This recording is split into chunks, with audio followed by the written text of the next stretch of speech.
Welcome everyone to day one of Yule. This is my second video diary or video lesson, and today we will be talking about Yule proper, the first day of Yule, the celebration, what that means, as well as the god Thor. So we'll be talking about Thor today. Now, there are 12 days of Yule. During these 12 days, you have your 2019 ended last night. We have 12 days of Yule and nights.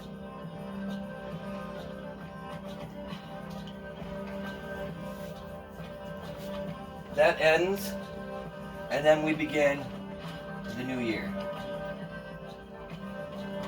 Now, this time in between is a very special time. This is a time where those who have passed may come back and communicate with us. It's a good time to light candles in your windows to guide your family home for the holidays. This is a time of giving and sharing. We made it halfway through the winter to the longest night and the shortest day of the year. We have half the year to go. This is also the time where Odin rides on the wild hunt. Now, the wild hunt is where Odin goes around on his 8-legged horse Sleipnir, riding through the worlds, collecting all the souls of the dead who have died in the last year, since the last Yule. And he'll take them either to Valhalla or Folkvang or to one of the other Asgardian palaces, or he will take them to Helheim, to Hela's great palace. Now, Thor is the Germanic god of thunder and lightning. So he's the strongest of the gods, and in some senses is followed by more followers than even Odin himself.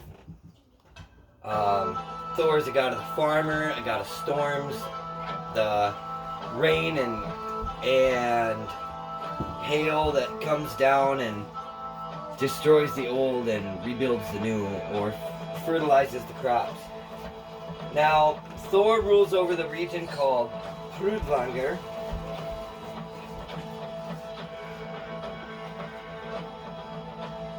And within Hrudvangur, the Paddock of Power, is his lightning castle, Bilskirnir.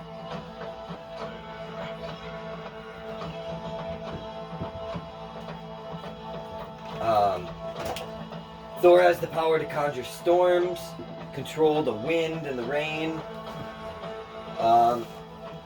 He's also a god with mighty god with an immense appetite. In one of the myths, Thor is in the hall of a giant who he doesn't really know is a giant, but he's trying to battle. And in one instance, Thor is given a horn and he drinks from the horn and drinks a third of the horn. He drinks again and drinks another third, but he couldn't finish the horn. Here he had drank 2/3 of the world's oceans. It was really a horn made by magic down into the oceans. Thor wrestles with an old lady who turns out to be old age herself, and still is only brought to one knee by old age herself. Thor also wrestles a giant cat and tries to lift it above his head, and is able to lift 2 of the paws up off the ground, but soon is slammed back down, and comes to find out that it was the giant Midgard serpent which encircles the world, and he was able to lift it up out of the oceans, but by magic didn't know that's what he was doing. So Thor is definitely the strongest and one of the most empty-bellied, I guess. He's known as having fiery red hair, huge red beard, and is equally hot of a temper. Thor also owns 3 powerful treasures. So they are his most cherished is the hammer Mjolnir. So, see, many of us wear small Thor's hammer amulets to show our dedication and our honor of Thor and all that he does for us. So we have Mjolnir. We also have Thor's other items. With Mjolnir, he defends Asgard and he protects against enemies such as giants, trolls, and the Midgard serpent. Mjolnir is also known as the Thunderbolt. And originally, the swastika emblem represented Thor's hammer flying in motion. So, depending which direction it went, would denote whether it was giving or receiving blessings of Thor. Whether it was defending against a foe or bringing in something, strength into yourself. Now, Thor's hammer, he could also use similar to a boomerang. He would throw it and it would always return to his hand. So Thor would never lose his hammer, it would always return. He also had to help him in grasping the shaft of this mighty hammer. He had ironclad gloves,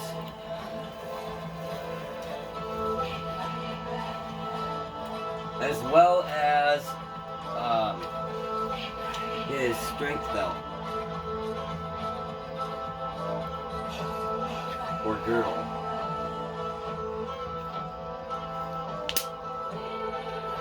So this belt or girdle would give him extra strength magically, as well as his iron gloves allowed him to grasp and handle Mjolnir safely.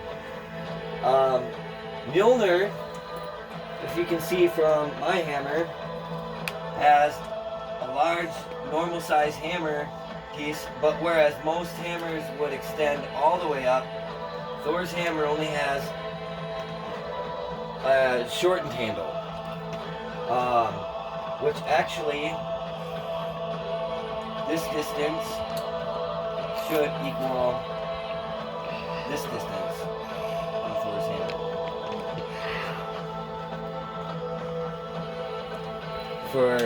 For dimension-wise, mathematically.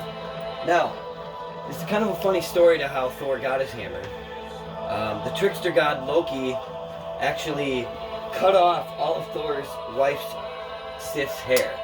She had beautiful golden blonde hair and thought it would be a funny trick for some reason. Well, turns out Thor finds out and tells Loki that essentially he's going to take off his head if he doesn't correct the problem. So Loki goes down to the magical dwarves, land of the dwarves, and he has them compete to build the better treasures.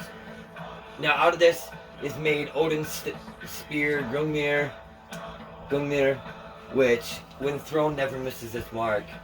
Also from this is made Sif's hair, which is hair made out of real pure gold. So now the goddess Sif, her hair is actual gold that grows from her head, magically. And then he had to make Thor's hammer. Well, in the process, he tried to get himself out of a bet. He bet his own head that they couldn't make the perfect gift, essentially. So Loki turns himself into a biting fly, and while the dwarves are building and forging this hammer, he ends up biting one on the arm, which doesn't faze him, and biting another on the cheek, which doesn't faze him, and then stings one in the eye while he was building the handle, which stunts him for just one moment while moving the bellows and causing the mold of the hammer to be less than what it's supposed to be. Now, because of this blemish, it wasn't perfect, and Loki tricked his way out of it. Well, you can have my head, but you never said you could have my neck. And my neck holds my head on, so you can't have me. Basically tricked his way out of death. But that's how we get Thor's hammer. The other known characteristic of Thor is of his chariot. Now, in one of the other stories I've talked about, to some people, Thor can actually eat his goats, which pull his chariot. And as long as he saves all the bones and puts it together in the skin of the goat, the next morning the goats will be back to life. They reincarnate themselves, essentially. So we have goat chariot.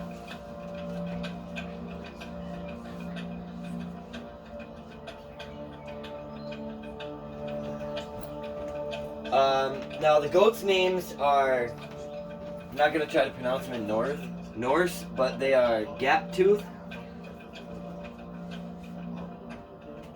and Toothnasher.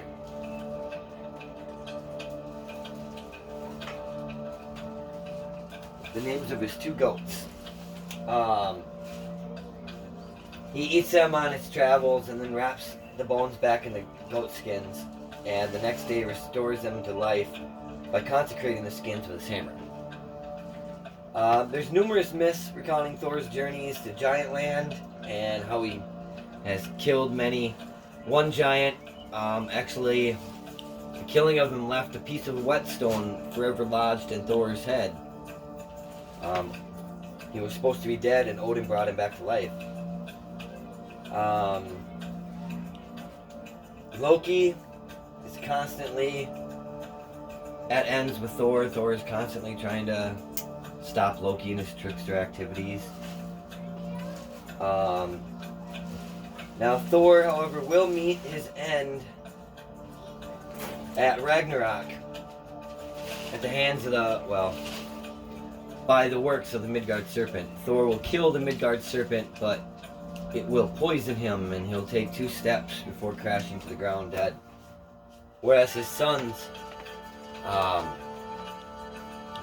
Modi and Magni, will take up his hammer, his iron gloves, and his belt of strength and take his place in the ranks of Asgard. So today, I say, give a toast to Yule, give a toast to Thor. Be grateful for all those things which give you strength. The motivation to bring my daughter up well in this world, to bring my family up in this world is my strength. The determination to prove motherfuckers wrong, that is my strength. The motivation to be my best and to work my hardest every day because Thor does nothing less for me is my strength. May you find your strength today. Hail Thor, hail kindred, Odin, Balder, Freyr, Thor, hail kindred. Thank you for watching. Hail and farewell.